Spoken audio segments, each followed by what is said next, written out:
하나님 말씀은 신명기 2장 24절부터 마지막 절까지 교독하시겠습니다. 자, 오늘 저녁에는 헤스본 왕 시온과의 승리, 그런 제목입니다. 1번 문제 같이 한번 읽어보겠습니다. 시작. 아모리 족속 헤스본 왕 시온을 정복한 것을 말하는 이유는 무엇인가? 지금 신명기 1장에서 4장까지는 회고에 대한 내용입니다. 지나온 날들에 대해서 모세가 회고를 하면서 지금 가나안에 곧 들어가게 될 지금 그 2세대 이스라엘 백성들에게 지난 날에 대한 잘 모르는 부분들, 그런 분들은 그런 것들을 몇 개를 꼬집어서 예를 들면서 그렇게 이제 회고하면서 간단하게 얘기를 하고 그 다음에는 율법에 대한 강론에 들어가는 것이 이제 5장부터 시작이 되죠. 원래 신명기의 본래의 그 본론은 가나안에 들어가서 살게 될 그 이스라엘의 2세대들이 가나안에 들어가서 하나님 말씀을 잘 지켜가지고 그 하나님이 주신 가나안 땅에서 오래오래 복을 받고 살도록 하기 위한 것이 목적입니다. 그래서 좋지 않은 그런 기억들을 되살릴 필요는 없죠.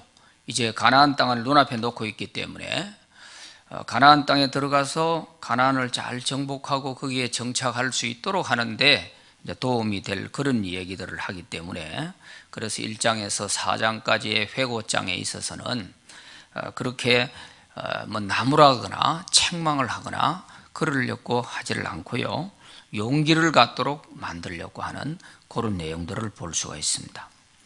자, 오늘 1번 문제, 이게 무슨 뜻이냐 하면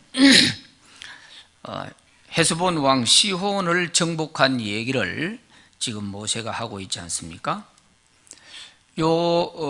헤스본 왕 또 바산 왕 옥, 이 요단 동편 땅을 정복한 요 이야기는 모세가 지금 이 교육을 하기 조금 전에 있었던 사건들이거든요. 이제 방금 전에 그런 있었던 사건들을 지금 이 얘기를 하고 있단 말이에요. 왜 이런 얘기를 하게 되느냐 하면은, 바로 우리가 얼마 전에 이 무섭다고 하는 또 거인 족속들이라고 하는 이 아모리 족속 가운데 헤스본 왕, 또 그 시온이나 바산 왕 옥, 이런 거를 우리가 정복했지 않느냐, 그 얘기를 다시 한번 상기시키면서 너희들이 하려고 하니까 얼마든지 정복할 수 있지 않냐, 그러니까 이걸 힘입어서 가나안 땅에 들어가서 너희들이 하면 얼마든지 할 수 있다 하는 이런 얘기를 하고 싶은 것이죠. 자, 그러면은 우리가 지도를 한번 보면서 살펴봅시다. 지도를 한번 떼어줄래요? 잘 보이시는지 모르겠는데 최대한 좀 확대를 해서요. 여기가 아모리족 시혼입니다. 여기가 아모리족 바산 왕 옥입니다. 여기도 아모리족이 있어요. 그러니까 이 아모리족들이 광대하게 이렇게 분포돼서 살고 있어요. 그래서 지금 여기에서 가데스 바네아니까 여기서 출발을 해가지고 저 홍해 주변으로 거쳐가지고 이리 이제 이 에돔 족속을 싸우지 마라 했으니까 에돔 족속을 돌아가지고 모압을 돌아서 이제 이리로 갔단 말이에요. 이리 해가지고 요리 이제 가는 도중이거든요. 그리고 요 이제 아모리족 시혼과 부딪혀서 이제 싸우게 된 그런 내용이죠. 그래서 저런 분포도를 보시고 지금 이스라엘이 어디에 행군을 해가지고 지금 가고 있느냐 하는 이제 그런 것들을 볼 수가 있습니다. 지금 모세는 어디쯤 와 있느냐 하면은 여기에서 지금 요 모압이잖아요. 모압 광야 여기예요. 여기가 지금은 요르단 나라인데 여기에서 지금 바로 건너편에 이제 가나안이 보이는 거죠. 여기서 이제 제 강론을 하고 있는데, 요리 지나가려고 할 때 여기서 가로막고 있고 여기서 가로막고 있고, 그래서 요리 이제 올라가서 요리 이제 건너가려고 하는 거거든요. 요리 건너가려고 하는데 여기에 이제 장애물이 생겼는데, 다행히 하나님께서 도와주셔서 이 아모리족 시온 왕을 정복하고, 또 그 위에 이 시혼 왕이 패했다, 정복됐다 하는 얘기를 듣고서 북쪽에 있던 이 바산 왕 옥, 여기도 아모리족인데 두 개 체제로 나눠지니까 왕이 둘입니다. 둘이. 그리고 여기 있는 사람들이 또 놀래가지고 우리도 정복하려고 하는 거 아니냐 해서 자기들이 미리 서둘러서 나왔다가 저기도 정복을 당하고, 이렇게 돼서 이제 저 땅들은 정복하려고 하는 것이 원래 목적이 아니었지만 다 정복을 해서 이스라엘 지파 가운데 르우벤 지파, 또 므낫세 반 지파, 이런 지파들에게 나누어줬죠. 두 지파 반에게 나누어주게 되는 것입니다. 자, 그러면은 이 가나안을 앞두고 있는 이 출애굽 2세대들에게 이 이야기를 해주면서 핵심을 뭘 이제 강조를 하려고 하느냐 하면, 첫째는 하나님이 우리에게 넘겨주신 땅은 반드시 얻을 수 있다. 그 사람들이 아무리 강하든지 약하든지 간에 하나님이 우리에게 주시겠다고 하신 것에 대해서는 반드시 하나님이 주신다 하는 것을 강조하고 있는 것입니다. 24절 25절 한번 봅니다. 24절 25절 오늘 본문 같이 읽어봅니다. 시작. 너희는 일어나 행진하여 아르논 골짜기를 건너라. 내가 헤스본 왕 아모리 사람 시혼과 그의 땅을 내 손에 넘겨선즉 이제 더불어 싸워서 그 땅을 차지하라. 오늘부터 내가 천하 만민이 너를 무서워하며 너를 두려워하게 하리니 그들이 내 명성을 듣고 떨며 너로 말미암아 근심하리라 하셨느니라. 아멘. 화면에 물론 성경 말씀이 나옵니다만 가급적이면은 여러분들이 조금 더 기억을 오래 가지려고 하시면 성경 말씀을 보면서 부분을 줄을 쳐가면서 잘 보아두시면 그게 다음에도 여러분 볼 때 이거 이런 뜻이었지 하고 기억이 될 것입니다. 화면에는 보였다가 사라지면은 우리 머리에도 같이 사라져 버려요. 그래서 성경을 가급적이면 보면 좋겠죠. 24절에 거기 보니까 뭐라고 그랬어요? 헤스본 왕 아모리 사람 시혼과 그의 땅을 네 손에 넘겨선적 하는 말이 나옵니다. 하나님께서 이스라엘 백성들에게 이들을 내가 너희들에게 다 넘겨주겠다 이렇게 말씀하신 이 부분에 대해서는 이유야를 막론하고 아무리 그 군대가 강하고 그 민족이 강한 거인 족속들이라 할지라도 하나님은 반드시 이길 수 있게 해주신다 하는 이런 확신을 주려고 하는 거예요. 그러니까 이걸 너희들이 경험을 했으니 이제는 쫄지 말고 이 가나안 건너가서 가나안 족속들도 얼마든지 정복할 수 있다 하는 이런 용기를 주는 것입니다. 그래서 우리가 작은 경험은 굉장히 중요한 거예요. 우리가 어떤 경험을 한다는 것은 그 경험이 얼마나 우리에게 큰 힘이 되는지 몰라요. 그것을 바탕으로 해서 다음에 더 큰 문제를 만나도 내가 전에도 다 이겨냈는데 이건 못 이겨내겠냐? 이런 마음이 드는 거죠. 그래서 얼마든지 그 다음에 더 큰 승리를 얻을 수 있고 하는 이런 것이 바로 경험입니다. 그러나 경험이 없는 사람은 그런 용기가 안 나오죠. 바로 그 점을 얘기하는 것이고, 두 번째는 가나안 사람들이 내 명성을 듣고 너를 두려워할 것이다 그런 말이 25절에 나옵니다. 오늘부터 내가 천하 만민이 너를 무서워하며 너를 두려워하게 하리니 그랬어요. 이제 이 요단 동편에 있는 아모리 헤스본 왕 시혼 또 바산 왕 옥 이들을 다 정복한 이 이야기를 가나안에 있는 요단강 건너편에 있는 가나안에 있는 사람들도 이 이야기를 듣고 벌벌 떨고 있을 것이다. 그런 얘기입니다. 두려워하게 하리니 그랬어요. 이것은 어떻게 보면 이제 변죽을 울림으로 인해서 가나안 사람들을 두려워하게 만들어 가지고 그 가나안 사람들이 위축되게 만드는 거죠. 그래야하면 오히려 이스라엘 사람들이 들어가서 정복하는데 더 효과적이 되겠죠. 요런 벌써 하나님께서 하시는 요 말씀을 보면 이미 이게 얼마나 세심한 그런 계획에 의해서 이렇게 되어지고 있나 하는 것을 볼 수가 있죠. 세 번째는 하나님이 인도하시는 백성의 길을 가로막는 자는 그들이 어떤 자이든 간에 이하 여하를 불문하고 다 하나님은 전부 다 패배하게 만든다, 다 없애버린다 하는 것을 알 수가 있어요. 그래서 단순한 어떤 그냥 헤스본 왕 시혼을 그저 쳐서 이겼다 하는 이것만이 아니고 벌써 하나님은 이 승리를 통해서 이스라엘 백성들에게 이런 승리에 대한 확신, 자신감 이런 것을 불어넣어주고 또 이미 가나안 사람들이 이 소문 듣고 위축이 되게 만들고 또 누구든지 하나님이 인도하시는 하나님의 백성들이 나아가는 길을 가로막고 나서는 자는 이유여하를 막론하고 다 없애버리겠다 하는 이런 부분들을 분명하게 말씀을 하고 있는 것입니다. 오늘 우리도 이 말씀을 보면 굉장히 힘과 용기가 생기죠.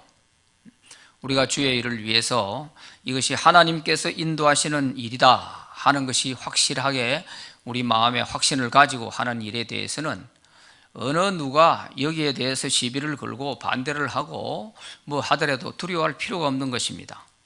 왜냐하면 이 일은 하나님이 인도하시는 일이고 우리는 순종하고 따라갈 뿐인데 여기에 대해서 태클을 걸고 나서는 것은 바로 하나님에 대해서 길을 가로막겠다 하는 것과 똑같은 것이죠. 그래서 이것은 사람을 뭐 가로막는 것이 아니라 하나님의 길을 가로막겠다 하는 것과 똑같단 말이에요. 그래서 이스라엘 백성들임에도 불구하고 심지어는 이거를 모르는 거죠. 그래서 가데스 바네아에서 정탐꾼들이 와서 보고를 하고 나서 백성들이 원망을 하면서 모세를 돌을 들고 쳐 죽이려고 하고 그랬지 않습니까? 그럴 때 하나님께서 모세에게 하신 말씀이 뭡니까? 모세야, 이 백성들이 너를 향해서 지금 돌을 들고 쳐 죽이려고 하는 게 아니라 이 백성들이 지금 나에게 하는 일이다. 나를 향해서 지금 이렇게 저항을 하고 있는 것이다. 그래서 내가 이 백성들을 싹 다 쓸어버리고 너에게 다른 민족을 내가 만들어주겠다 그랬단 말이죠. 그랬을 때 모세가 아닙니다. 그래야면 주변에 있는 사람들이 하나님을 어떻게 생각하겠습니까? 그건 안 됩니다. 이렇게 만류를 해서 그 자리에서 당장 하나님이 이스라엘 백성들 그 반항하는 세대들을 다 없애지 않고 광야로 다시 집어넣어서 38년 동안 고생을 하게 만드신 거죠. 그래서 이것이 하나님의 일이라고 생각이 되어질 때는 우리가 신중을 기해야 돼요. 신중을. 거기에는 뭐 아무리 시온 왕처럼 거인 족속들로 구성된 이런 강한 민족이라 할지라도 하나님께서 이스라엘에게 붙여버리고 가면은 그냥 다 몰살을 당하게 몰살을. 그래서 이런 부분들을 우리가 좀 신중하게 잘 생각을 하고 우리가 하나님 성기인데 실수가 없어야 될 것입니다. 이스라엘 백성들인데도 하물며 그렇다니까요.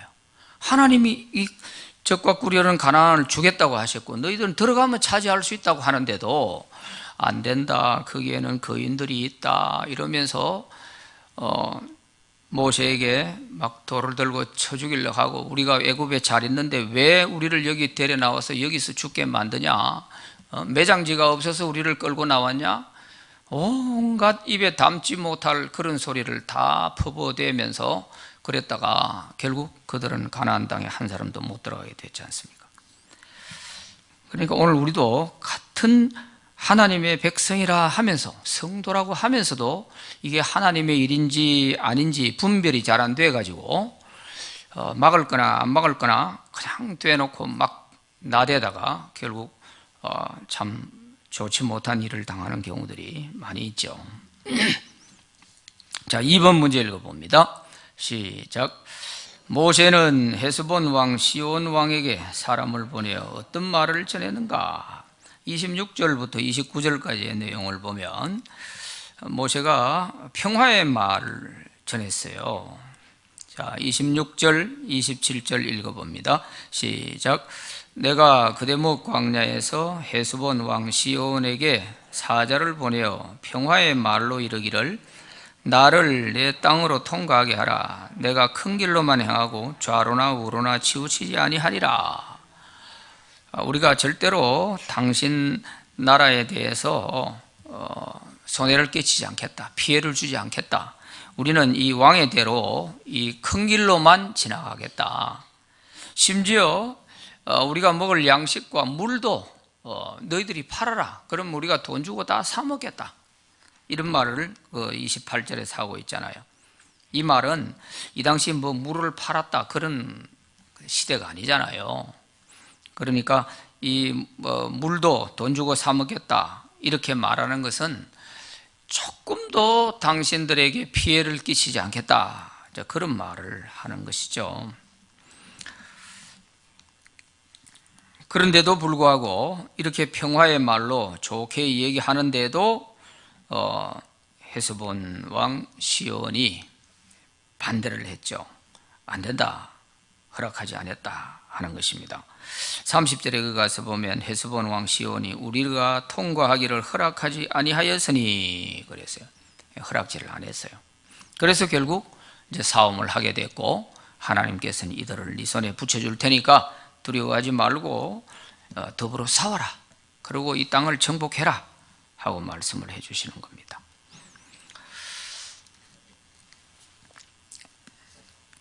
이 말 속에서 우리가 원래 이 요단 동편은 이스라엘 백성들이 이 땅을 정복하거나 이 땅을 차지하려고 생각한 것이 아닙니다.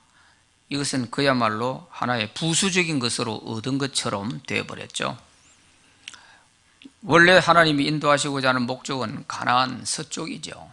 그런데 이 동쪽을, 넓은 지역을 다 정복함으로 인해서 두 지파 반에게다가 이제 이 땅을 분배해 줄 수 있는 이제 그런 기회도 된 것이죠.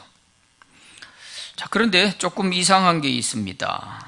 29절 말씀을 보면 세일에 거주하는 에서 자손과 아르에 거주하는 모압 사람이 내게 행한 것 같이 하라. 그리하면 내가 요단을 건너서 우리 하나님 여호와 우리에게 주시는 땅에 들어갈 수 있을 것이다. 목적은 분명히 밝혔고요. 우리는 이 땅을 정복할 의사가 없다. 그냥 우리는 잘 지나만 갈 테니까 허락해달라. 좋게 말을 했는데 안 들어줘서 이제 싸우게 됐는데, 여기에 요 모세가 한 말, 29절에 이 한 말은 좀 안 맞죠. 우리가 앞에서 살펴보았듯이 에돔, 세일 땅에 살고 있는 에돔 족속들, 그리고 모압 족속들, 이 사람들은 다 한 핏줄이니까 너희가 싸우지 말라. 그래서 모세가 이스라엘 백성들을 하여금 싸우지 않고 우회를 해서 먼 거리를 돌아갔지 않습니까? 백성들도 그것 때문에 불만이 있었고 그랬었는데 돌아갔었죠. 싸우지를 안 했잖아요. 이들이 뭐 길을 내서 이리 지나가라 한 게 아니잖아요. 그런데 이 얘기를 하고 있습니다. 마치 에돔에서나 모압에서 길을 열어줘 가지고 우리가 거리를 통과해 온 것처럼 그 얘기를 지금 모세가 하고 있단 말이에요. 그럼 이 거짓말 아니에요? 왜 이런 얘기를 했냐? 이것은 하나의 이 헤스본 왕 시혼을 회유하기 위해서, 저 사람들 우리하고 안 싸웠지 않느냐, 저 사람들이 지금 건재하게 그대로 되어 있는 거는 다 우리가 안 싸웠기 때문에 그렇다, 이 표현을 하면서 회유하기 위해서, 이 시온과 싸우지 않으려고 회유하기 위해서 한 말인데, 자칫 어떻게 보면은 거짓말을 하는 것처럼 여겨질 수가 있죠. 그것은 거짓말을 하려고 한 것이 아니라 그 시온과 싸우지 않게 하려고 하나의 그런 회유한 얘기로 그렇게 보아야 할 것입니다.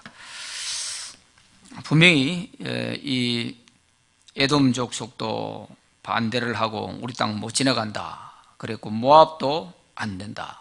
그러나 하나님이 싸우지 말라고 하니까 싸우지 않고 먼 길을 돌아서 가게 된 것이죠. 자, 3번 문제 읽어봅니다. 시작. 하나님이 헤스본 왕 시혼의 마음을 완고하게 하셨다는 뜻은 무엇인가? 조금 어려운 말이 나왔습니다. 30절 말씀에 거기 보면 헤스본 왕, 같이 읽어봅니다. 시작. 헤스본 왕 시온이 우리가 통과하기를 허락하지 아니하였으니 이는 내 하나님 여호와께서 그를 내 손에 넘기시려고 그의 성품을 완강하게 하셨고 그의 마음을 완고하게 하셨음이 오늘날과 같으니라. 여기서 좀 잘 이해를 하셔야 되겠습니다. 이 헤스본 왕 시혼의 마음을 완고하게 하고 그의 성품을 완강하게 만드신 분이 마치 하나님이신 것처럼 그렇게 느껴지죠. 우리가 그렇게 이해하기가 쉬운 겁니다. 이들의 마음을 하나님이 일부러 완강하게, 완고하게 만들어 가지고 이스라엘 백성들에게 패하게 하려고 한 것처럼 이렇게 우리가 느껴지는데, 그렇게 이해를 하면은 하나님이 아주 나쁜 하나님이 됩니다. 그러면은 이 헤스본 왕이 길을 비켜주지 않고 완고하게 이런 마음을 가지고 가로막고 나선 것이 하나님이 그렇게 하셨다는 것이 되잖아요. 그러면 하나님이 나쁜 하나님이 되는 거예요.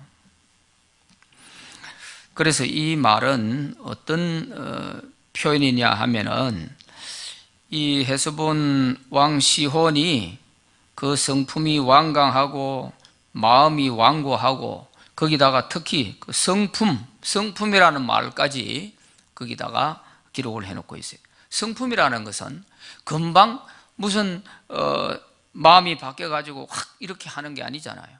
그 사람이 태어날 때부터 그 사람의 성품이 있단 말이에요. 기질이 있는 거예요, 기질이.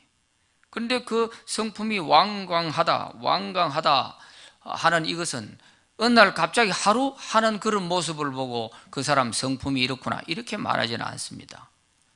이건 태어나서부터 그 사람의 모든 살아온 그 성품을 볼 때 이 사람은 원래 완강한 사람이었어요. 또 마음이 완고한 사람이었어요. 그런 사람인데 마치 하나님이 이 순간에 이렇게 완강하게 마음을 완고하게 만들어 가지고 이렇게 이스라엘에게 패하게 만들려고 한 것처럼 이렇게 이해를 해서는 안 된다는 거예요. 그럼 이건 뭐냐? 원래 이 시혼의 그 성품이 완강하고 마음이 완고한 사람인데 그 사람을 하나님은 그대로 방치해 두었다는 거예요. 유기시켰다고 하는 거예요. 이걸 어려운 신학적 용어로는 유기시켜 놨다. 그대로 내버려 두었다. 그런 얘기입니다. 그러니까 하나님이 간섭하지 않으시고 그대로 내버려 두었기 때문에 지 성질대로 살다가 결국 이스라엘에게 완전히 진멸을 당한 겁니다. 몰락을 한 것이죠. 자, 우리가 여기서 중요한 것을 좀 배울 수 있어야 돼요. 우리 타락한 인간의 모든 마음들은요, 하나님이 보실 때 괜찮은 사람이다 이렇게 여길 만한 사람은 잘 없어요. 대부분 다 죄로 말미암아 타락한 인간의 마음은 정말 하나님이 쓸만한 그런 마음이 못 돼요. 그래서 하나님께서 우리 한 사람 한 사람의 그 성품이나 그 완고한 기질, 마음 이런 것들을 하나님이 간섭하셔서 다스려 주셔야 우리가 하나님께 쓰임 받을 수도 있고 또 복을 받을 수도 있고 그렇게 되는 것이지, 하나님이 그대로 내 성품 그대로 내 기질 그대로 내버려 두시면 우리는 구원받을 사람 하나도 없습니다. 하나도 없어요. 하나님 말씀에 하나님이 우리 기질 그대로를 내버려 두시면 말씀에 순종할 사람이 아무도 없다니까요. 순종이 안 되는 거예요. 그러나 하나님이 우리에게 간섭하셔서 순종이 안 될 것도 순종하도록 만들어 주시고, 그래서 우리가 하나님 백성으로 살아갈 수 있게 되는 것입니다. 그런데 이 시온은 하나님이 그냥 내버려 두신 거예요. 그래서 결국 이제 이렇게 몰락을 하게 된 것인데요. 우리가 이런 부분들을 성경에서 여러 곳에서 많이 찾아볼 수가 있습니다.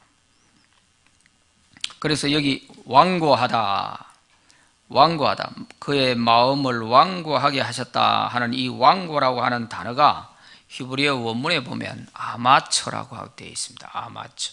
이 아마처라는 말은 자기 스스로 마음을 굳게 가지고 조금도 다른 것을 받아들이거나 변화되려고 하지 않는 이런 것을 가리켜 아마처라고 하는 거예요.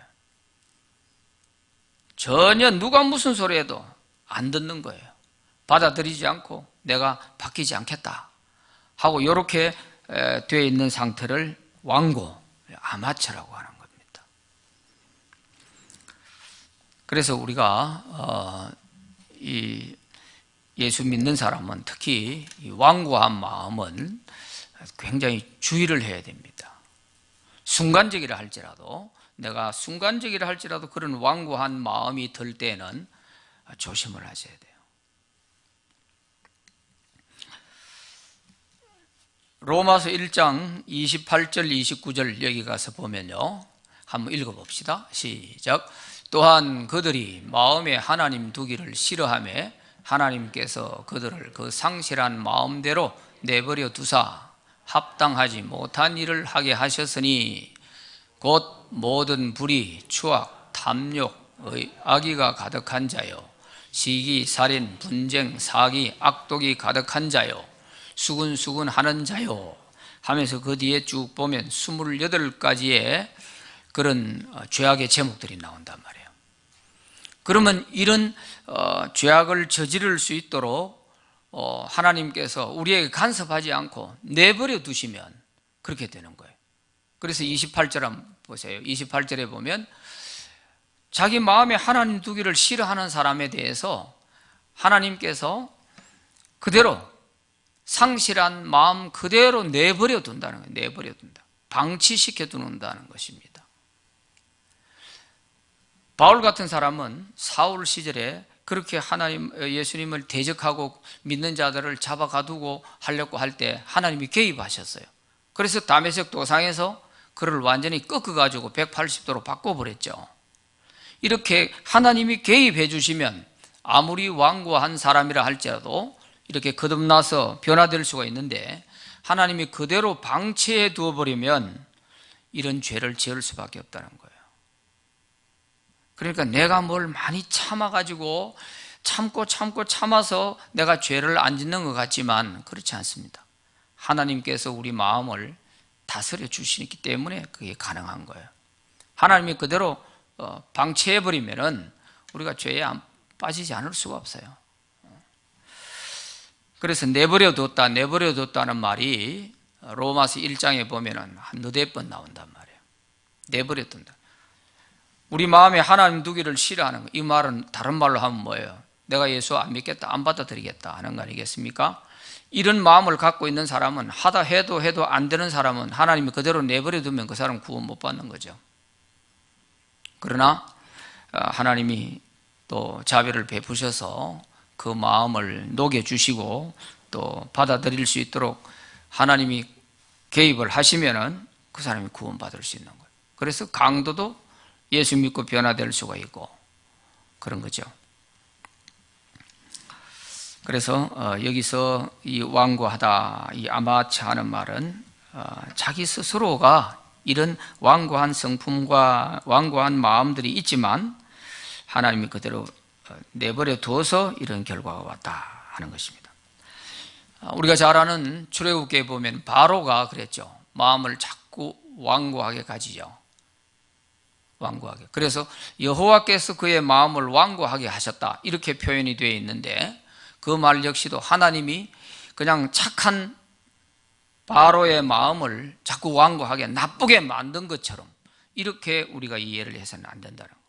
원래 그 바로의 마음이 강팍하고 완고한 사람인데 하나님께서 더 이상 개입을 안 하고 가만히 내버려 두었다는 거예요. 그래서 10가지 재앙을 얻어맞고 나서야 결국 두 손을 들게끔 이렇게 했거든요.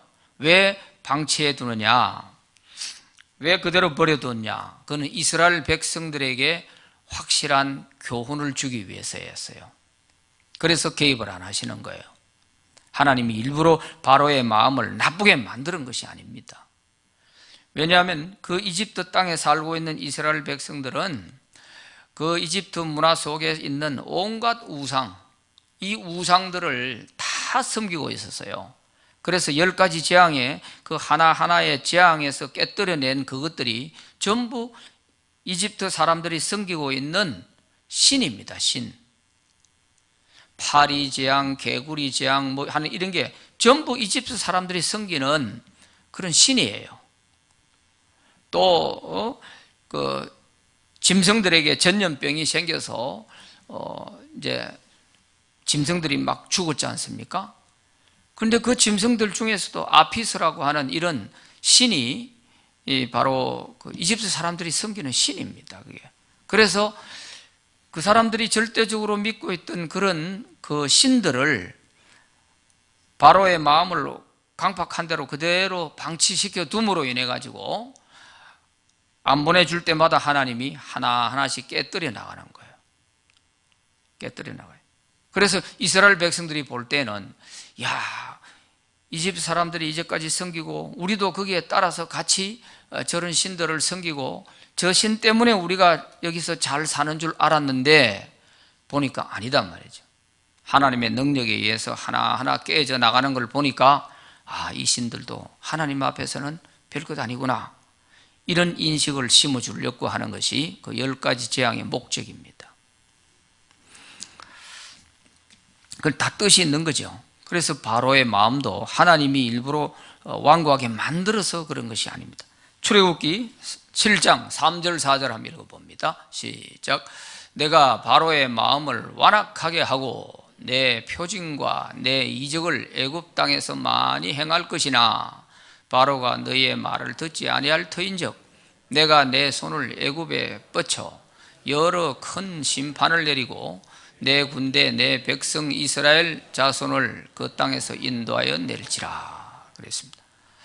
그러니까 여기서도 분명히 하나님이 바로의 마음을 일부러 그렇게 만드는 것이 아니라 그대로 완고한 성품대로 그대로 내버려 두었다 하는 그런 뜻입니다. 자, 개인적 한 가정에서도 보세요. 이게 나라의 뭐 왕들만 그런 게 아닙니다. 사무엘상 2장 25절 한번 보죠. 시작. 사람이 사람에게 범죄하면 하나님이 심판하시려니와 만일 사람이 여호와께 범죄하면 누가 그를 위하여 간구하겠느냐 하되 그들이 자기 아버지의 말을 듣지 아니하였으니 이는 여호와께서 그들을 죽이기로 뜻하셨음이더라. 자, 이게 무슨 뜻이냐 하면 엘리 제사장의 두 아들 홈니와 비느하스가 있었습니다. 이 둘이 아버지는 이미 100세가 가까이 된 98세였어요. 그 당시에 나이가. 그리고 이제 제사장을 다 두 아들에게 물려줬어요. 두 아들이 이제 아버지 뒤를 이어서 제사장 역할을 하는데 이 실로에서 제사장 역할을 하면서 이 두 아들은 완전히 망나니처럼 살았어요. 전혀 믿음이 없어 하나님을 두려워할 줄 몰라요. 그래서 하나님께 제사를 드리려고 제물을 가져오면 저들이 먼저 갖다 먹어버리고 이런 못된 짓을 했어요. 그래서 보다 안 돼서 아버지가 이제 소문이 들리니까 두 아들을 불러놓고 너희들이 왜 이렇게 하냐, 사람이 사람에게 잘못하면 용서받을 수 있는 기회가 있겠지만 사람이 하나님께 범죄를 하면 어떻게 용서받을 수 있겠냐 하고 아버지가 두 아들을 불러놓고 타일르고 또 나무랐죠. 그런데도 그 아들이 안 듣는 거예요. 그들이 자기 아버지의 말을 듣지 아니했다. 좀 띄워봐요. 자기 아버지의 말을 듣지 아니하였으니 이는 여호와께서 그들을 죽이기로 계획하셨다는 거예요.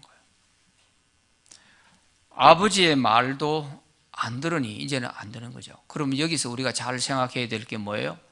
아버지는 하나님의 대리자로서 자식이 잘못됐을 때 나무라 주고 바로 잡아줄 때에 그 말을 자식된 입장에서는 아버지의 말을 하나님 말로 알아들어야 되는 거예요. 그런데 홈리와 비나스 이 두 아들은 그걸 못 알아들은 거죠. 뭐 아버지 나이 드니까 또 우리한테 잔소리하구나. 이렇게 흘려들었던 것이 자기의 죽음을 가져온 거예요. 그 두 아들이 하나님이 이 인간들 안 되겠다 이거. 죽도록 내버려둬야 되겠다. 이래서 결국 두 아들 다 죽지 않습니까? 이 두 아들을 죽이려고 전쟁이 일어나요. 전쟁이. 블레셋과 전쟁이 일어나요. 그러니까요, 지도자 한 사람을 하나님이 심판해서 처리를 하는데 이것 때문에 백성들이 많이 죽는 거예요. 그 전쟁에 나가 백성들이 많이 죽잖아요. 결국 목적은 뭐예요? 이 두 아들을 죽이려고 그런 전쟁이 일어난 거예요. 그래서 법궤도 뺏기고 말이에요. 그래서 우리가 성경을 좀 자세히 잘 보면 참 그냥 슬쩍슬쩍 보고 넘어가서 안 된다는 걸 많이 알 수 있어요. 신이 일일이 다 돌볼 수가 없기 때문에 어머니를 주셨다 그런 말이 있죠. 그러니까 우리가 부모의 말을 하나님 말로 알아들어야 돼요.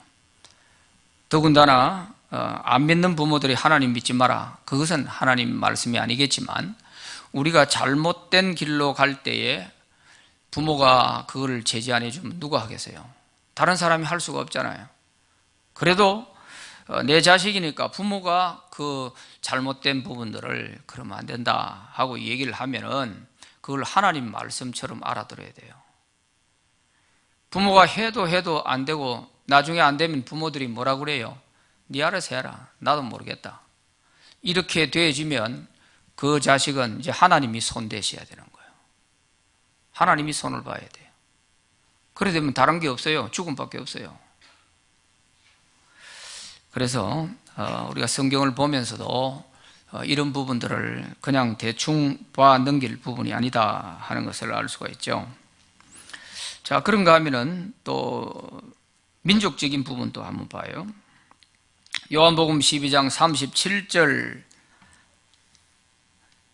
39절, 40절 한번 같이 읽어봅니다. 시작.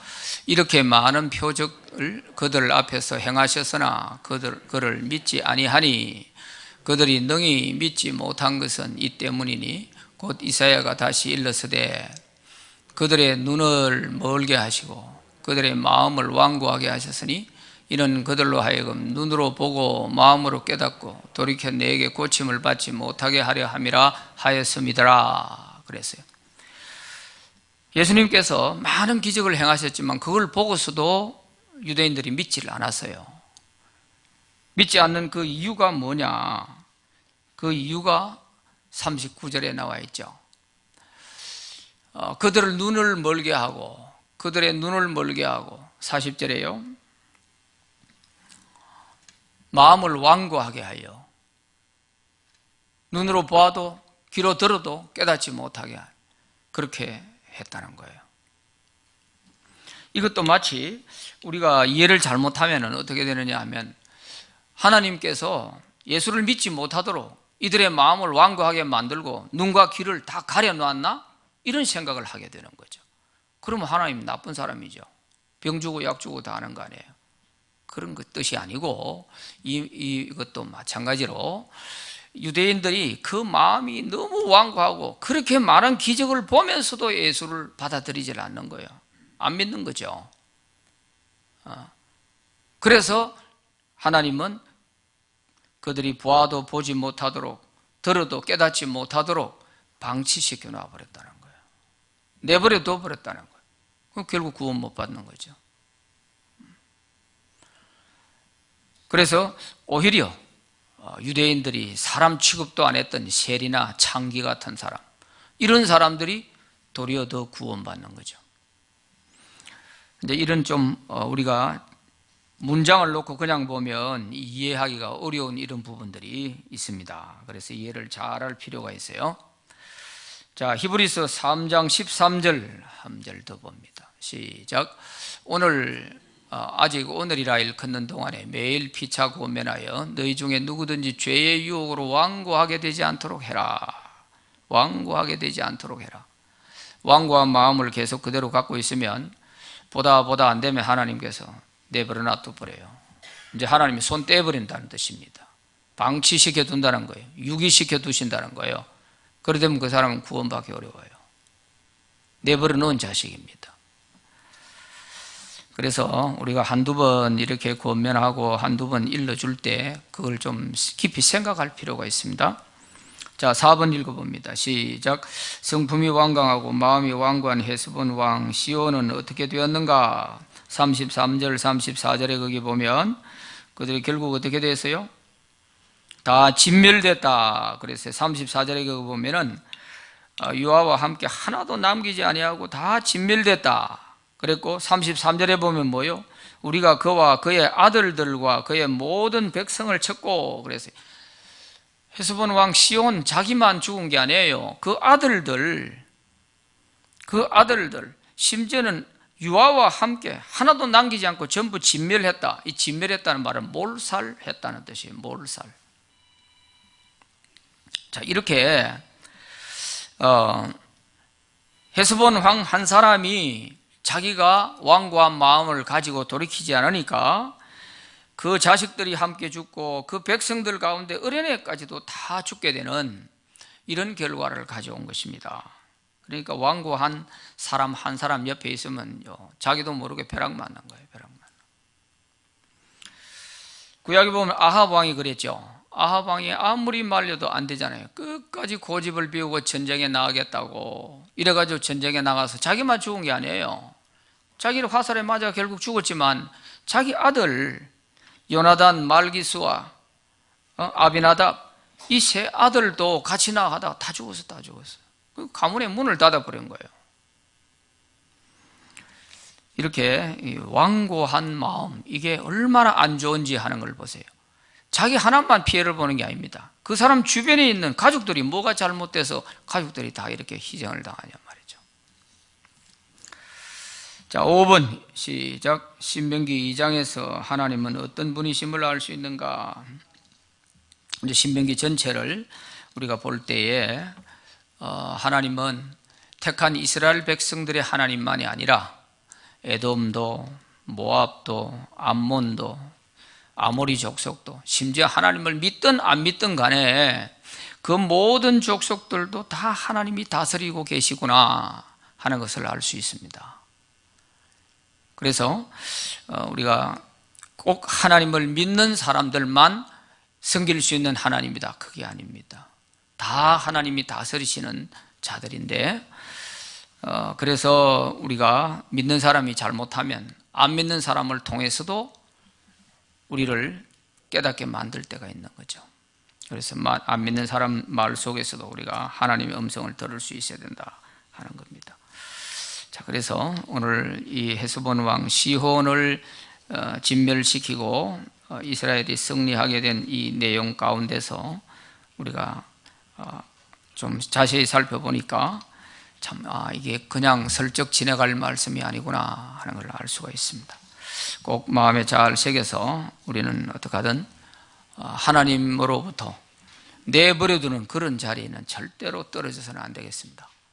한두 번이라도 경고를 받고 말씀이 내 마음에 찔림이 있으면 형제들아 우리가 어찌할꼬 하는 것처럼 우리 마음이 회개하고 돌아서고 고쳐져야 되지, 그러지 않고 끝까지 고집을 피우다가는 결국은 몰락밖에 없고 멸망밖에 없습니다.